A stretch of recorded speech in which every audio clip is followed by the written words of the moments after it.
معنا الآن خديجة العبيد الملقبة بالناهة، وهي شاعرة حسانية بارزة ورئيسة المنتدى الوطني للثقافة الحسانية، وهي عضوة في رابطة كاتبة المغرب كذلك فرع السمارة، ولها مشاركات وازنة في مهرجانات وطنية ودولية بصفتها صوتا إنسانيا يحمل جمالية الشعر الحساني وخصوصيته. هذا ما سمع. كذلك اشتغلت مقدمة ومعدة برامج بقناة العيون الجهوية، ومن أشهر أعمالها البرنامج الثقافي مع الناهة الذي ترك بصمتها الخاصة في المشهد الإعلامي الصحراوي، كما كانت عضوة سابقة بلجنة دعم ورقمنة القاعة السينمائية بالمركز السينمائي المغربي.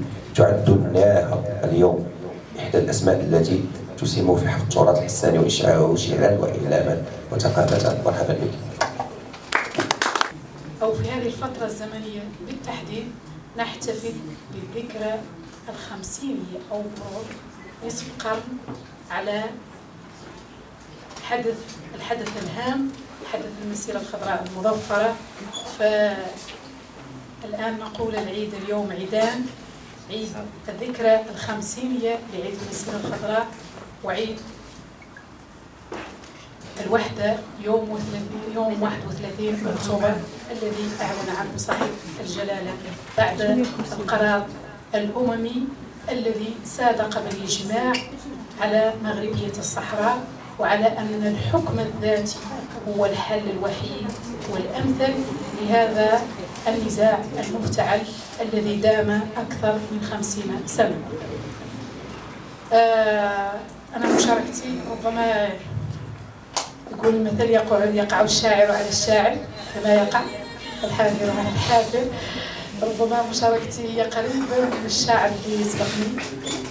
هي طبعا قصائد تغنت بالمسيرة الخضراء وبجلالة الملك نصره الله. من هذا المنبر نتمنى له جميعا الشفاء. يقول يلي من يوم عليت العرش وانت لمجاد محققها الملك، وحققت الفلش الشعب والعدو تمحقها، ومجيك هون في جنوب الصحراء في المغرب مكسوب عنك يا المليك المرغوب، حررت رملها ومبغها وكداها وبحرها والطوب وضيقها وحجرت ضيقها. يلي من يوم عليت العرش وانت لمجاد تحققها يا المليك، وحققت الفلش للشعب والعدو تمحقها. يقول عيد المسيرة حدث هام، عيد المسيرة حدث هام وأكبر من الكلام والأنظام، ما تحصيه فيه التحام الشعب ومليك البلاد. التحام جعل من الأحلام حقيقة، وجعل من الأمجاد أعمامة وتعمم بيها. ذا الشعب اللي كامل قياد خلف المليك، ولا فيها شكوك ولا فيها الأرداد. يقول عيد المسيرة عيد مال الشعب وتحقيق الأجيال، والمراد اللي ما يسال في الحق اللي كالزكريدو بالوحدة، وقطع فاتح بال الشتات وسكن بيدو مغربية صحراء، والحال مزال على ذاك يزيدو بدعم اللي خارج من حد بيه يشيدو بيه نشيدو، قاع محاسيدو كافي بعد اللي يشيدو بيه محاسيدو. والحمد لله من نهار جات المسيرة الاستقرار علينا عم والازدهار، وصبحنا في الخير نسيدو ونميدو، وكسرنا الغبار من ظهر الشر وتشريدو، وفي الأمان صبحنا خطار. والعيد علينا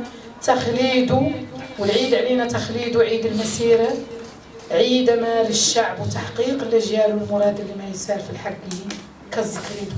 ربما الحسانية صعبة الفهم، لكن هناك مجموعة